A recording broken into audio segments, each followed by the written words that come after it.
So what are you doing right here? I am cutting out a sheet for this sponge that's of a higher grit, and I need a lower grit. So I went down to 60. And I am going to make this my sponge as a handle, and I can grip it like that without having to basically buy a new sponge. And since these come cheaper in sheets than they do in the smaller packs for the same thing, you buy the sheets, you do it, you save yourself a little bit of money. You can go extreme and paint and tape this if you want, but I just needed to kind of do what it needs to do for me. And I can use this sponge now at 60 grit. And since they have glue residue on this one, I'm just going to drop it down.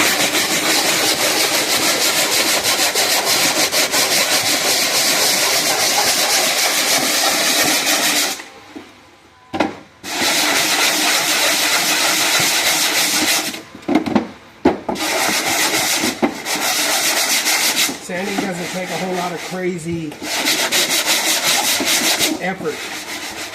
When you're sanding, you're not going by how it looks. You're going by exactly how it feels. So you can close your eyes and see what textures need to be done, like I'm doing now, and go back over those.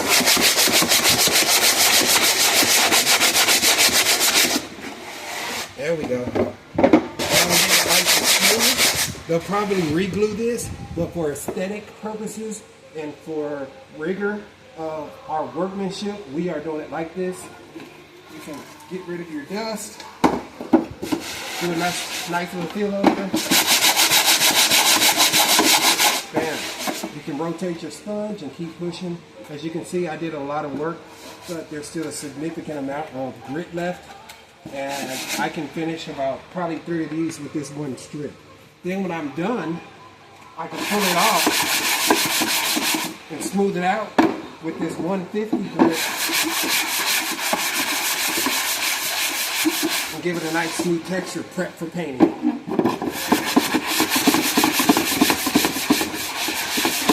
The parts that don't need a heavy grit, right here, this is smooth, it didn't oxidize too bad. I can just hit it with this, because you want to hit, the purpose of sanding is to make the surface uneven. We're going to wipe these out and we're going to do a dry wipe, and then we're going to backdoor and do a wet wipe. And then that's going to get all the dust and the debris out of there. But the surface is still going to be semi-rough on a microscopic level. That's going to catch the paint so that it adheres a lot better. It's pre-painted. We're going to use probably the same type of latex. And these are pretty old cabinets, so I can't verify for sure. This could be an oil base. And we're going to do these inside and out, all the same color, just like the original format. This isn't a major job, it's for a shop. They just need to look better and have a better layout. So what we're going to do is we're just going to get everything rough so that the paint adheres better on a microscopic level to the substrate.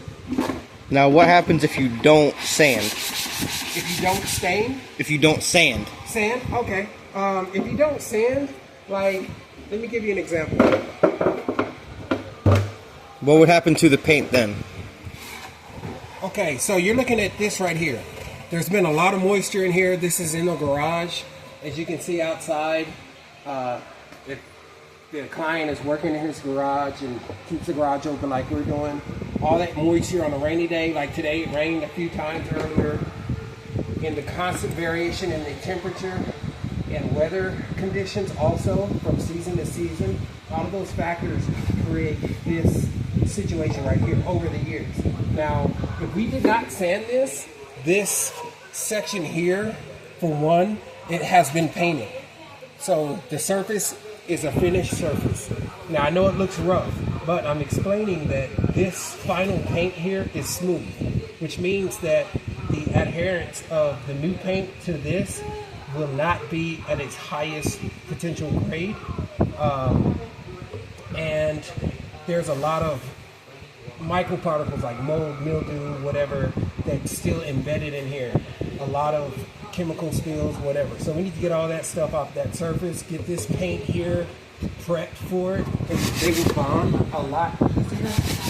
And these chips right here, if we don't sand these chips off, it'll still be chipping and pushing up after the paint layer has come on to this, and will end up eroding at the joints where it chips or on the surfaces. From what I see, because this is exposed non-treated wood and it's in the kind of semi-exterior, the moisture is actually corroding at the joints, right? And with wood, where you cut, that is not a natural surface. But what that means is wood is porous like a sponge, right? And the moisture in the air, like when you do your fence work, same thing. Where you cut, where the guys cut, that's where the water pours into. And just like this here, this is one whole sanding stone or sanding block, but at the top where they cut it at, it's porous, right? Same theory with wood. So all these ends right here suffer the most because that's where the moisture collects. And with items that are porous and they bond well with moisture, they act as a sponge to collect moisture in the air. And that's the purpose of painting, staining, things of that nature. You can burn to also coat the wood or give it a semi-solid surface so that it's not as porous. Then water particles will tend to bounce out, and they will also stream in towards the cabinetry itself. So that's the situation here.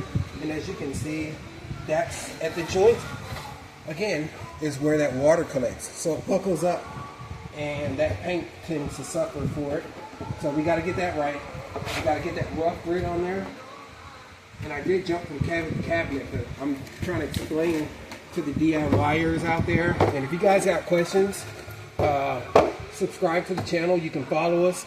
I answer questions from all jobs on any job. So if you are curious about anything that we are doing or why we're doing a certain way, shoot us a comment. Like or don't like. Either way, it helps us to know how to explain what needs to be understood on our projects and our methodology. We can help you, you can help us.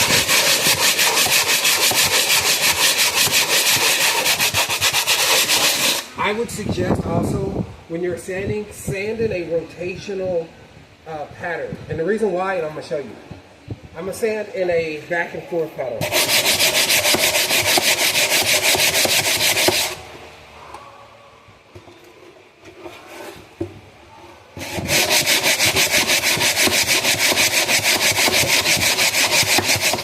If you don't have to, I would suggest not sanding in a back and forth pattern. The reason why is you're stopping and starting. And if you are poor like us and you're in traffic and you have to start and stop and you got that big V8 gas guzzler out there, you're going to feel the difference. And that's not good. You're going to be using a lot more exertion, a lot more ATP, right? You're going to burn yourself out. You don't have to do that. Circles are better than squares. Right? Just remember that. So if you want to, lay it flat and you can just hit it in circular motion. Once you get into the corners, you can make your circles a little bit softer or smaller. And you concentrate on the corners independently. But it beats using that shoulder, right? You're in there and you're going back and forth, and then the next day you're like, man, my shoulders are sore. Yeah, they're going to be sore one way or the other in a lot of cases. But at the same time, you're not stopping and starting and stopping and starting. And then having to deal with the texture change from the sanding being inconsistent, okay? And you're not also dealing with the fact that physically you're getting exhausted. And once you get fatigued on a big project like this, if you're doing it by yourself, you're not going to like that. So scope-wise, it's better to look at what spends the least amount of energy and gets the job done in the most amount of time, but at the same time brings about the most aesthetic or the most, the best look. So that's my 2 bits. This is a good crash course on sanding your cabinets. We'll come back and show you what we're going to do with the paint and how we're going to get all that taken care of. But again, you got to close your eyes if you're looking for a smooth surface. Now this looks horrible right now, but as I rub my fingers across it, it's smooth, right? And how I can tell that my first one or 2 layers of the finished paint are going to set is based on how my fingers feel. See, I feel a lot of groovage right there. So I'm going to get up in this corner. And sometimes you have to go back and forth. And I suggest not thrusting forward, but dragging out, right? That's the best way. Least energy, right? Not only that, but you're pulling everything from the corner. Exactly, yeah.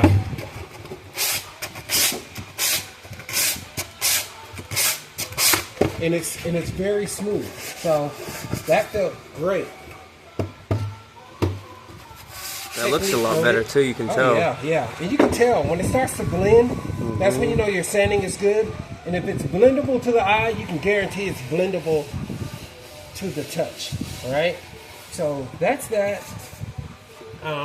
This cabinet's pretty decent. I still haven't finished it yet. But for the purpose of the video, I wanted to show why we do certain things that we do. And get my block ready. Jump up in here. Now when you're using double layered paint, say your substrate has 2 layers of paint, or 3 or 4. So what's going to happen is when you use a higher grit, you're going to start seeing those different layers in the surface. And the bad thing about it is if they use 2 different types of paint, like a oil base and then they came back with the latex, you're going to see these little flakes coming off, right? Because the paints are not bonding really tight to each other. And so another aspect of sand, like you see these flakes right here, so it's obvious that they separated, right? So we want to sand these flakes off. But when you use a higher grit, the flakes are more evident. And the purpose of switching from higher to lower is to get the flakage off, smooth it out, blend the 2 surfaces together so that you can start to see how well they work. This top layer I know for sure is latex, and the bottom layer is oil based, right? You see the top layer is more of a brighter cream, and the first layer actually, the bottom layer is more of a peachish cream tone. They wanted to go with the same thing. I think we're gonna kind of go with that as well. So you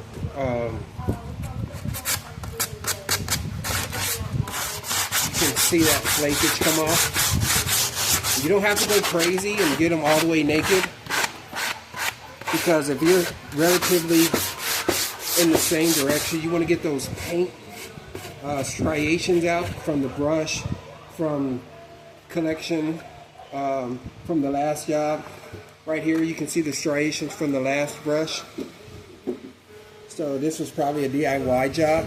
We're going to show you how ours finish, as opposed to how if you're coming up behind another contractor or a family member or your client themselves coming in and doing their own work. So yeah, it makes our job a little bit harder. But what we have to do now is make sure that we're getting this guy smooth, and at least I'm gonna start speaking Spanish again. You talking Spanish? Talking in Spanish? You gonna talk Spanish liso to him? And liso means smooth, right? In Spanish. And maybe you should translate in Spanish a little bit over on the channel. But then, what about my German and my French and my freaking Russian. Add that in too. Oh, okay. We might consider that. Let us know in the comments if you think we should do this as well in Spanish. And then German and French and all the other languages that we might know. But you won't know until you ask or recommend. So let's get these big chips off. There you go. Now I'm on these corners, these outside corners.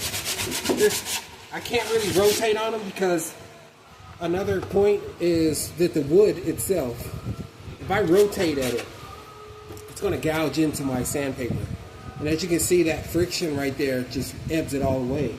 So it's better on these corners to go ahead and do it with the traditional style of sanding and kind of rotate it. You can flush it out too. I think that would be better, right? And then come back.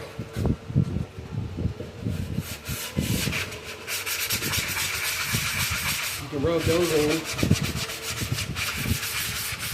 Do a good blend there. Make sure you get on the inside corners because those are important.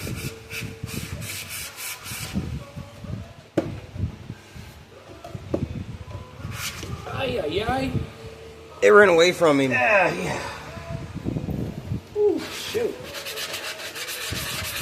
We got a 1099 in progress. Sanding sponge. We got a 1053. We got a 1053 over. There you go. See some of that? So I can come back with the higher grit. I can do it by finger.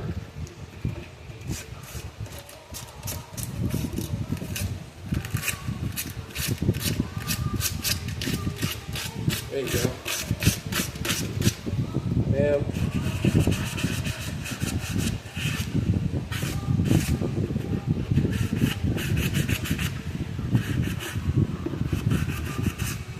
Gotta be careful in these corners because you'll start doing damage to your sponge. Oh my God, look at that.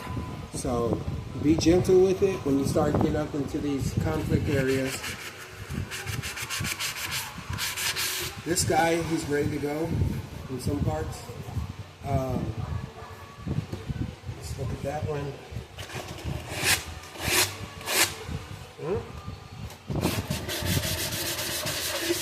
Moving out. Yay. Bam, rotate, count to 4. Finger. There you go.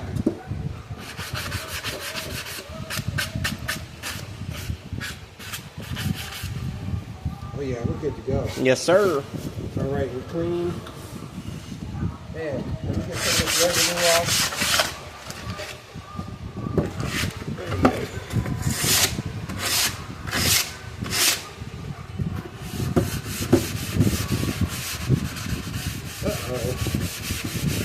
The brush is broken. The brush has been cut. It's sliced and broken. Indeed, my camera. Devushka. Babushka. Little girl. Yeah. Okay, so now we're smooth. Let's get let's do some sound effects. Let's see how smooth this is. ASMR. Then it get really close so you can see. ASMR sound, you ready? Yes. What's up? Is the camera running? There you go. Now it looks worse than it really is. And we'll prove it when we paint this canvas. Back to the quarry.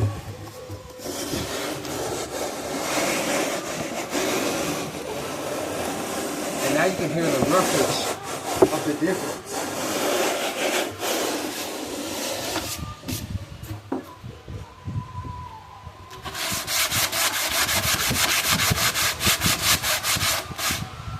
These guys are dangerous. Tearing this freaking setup up. Tearing it down. So let's race and see how fast I can sand this cat. The right way. If you think I'm doing a sucky job, tell me about it. What would you do better? Use a machine? Huh? My machine ran out of batteries. And I should have been prepared, right?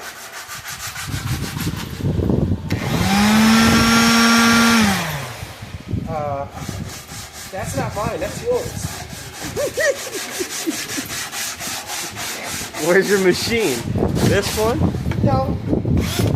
I asked my other client that I left my tools, in whose house I left my tools this morning, and come to find out, she doesn't respond. I told her that I have a paint job in our actual Thursday schedule, because today is Thursday, October 31st, 2024, Halloween, right? Okay, so I asked her if I could swing through according to our usual schedule, because we're not done with the bathroom remodel, the headache. And the client says nothing. So I'm not able to go get my sander and some of my rollers and all the other sanding materials that we needed. So I actually had to come out of pocket and buy some others. And I know, guys, I should have charged all of these materials to them. But I had a special deal going today, and I didn't want to add extra to it. Okay? So, long story short, this client she's my very first client. And I have been doing business with her over 5.5 years. Right. And so we have a symbiotic relationship with causation, cause and effect, give and take, whatever you want to call it. No freaky stuff. But long story short, I eat some of the costs depending on what I'm dealing with, and so too do my clients. If they recommend something and I have to do it, then I charge extra, you know. But if they're supporting us in a time of need, and I know that, then I'm going to pay that forward back to them. And this is one of those cases. So she helped me because we're poor contractors, right? And I'm not going really fast, am I? So, long story short, we don't have the mechanical advantage here outside of human strength and effort.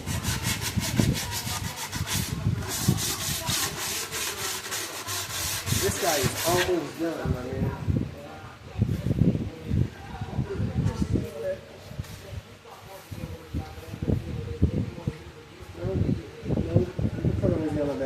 Right in? Yeah. There you go. Alright.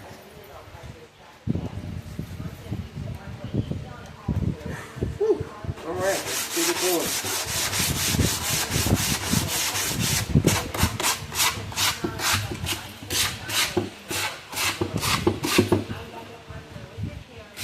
She's a very freaky girl. She gets it from her mama.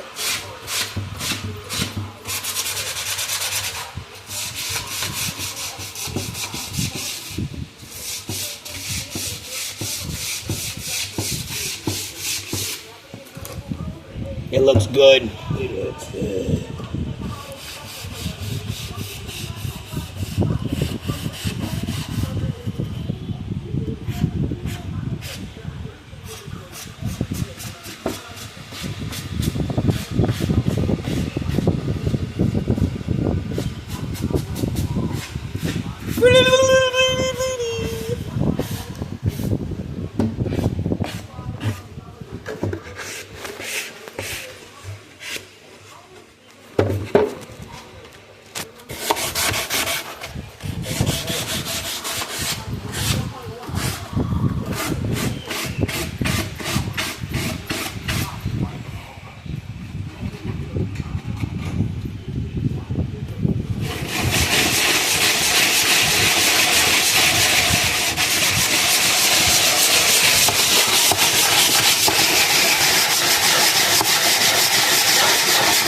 You hear the difference from the smooth side to the rough side?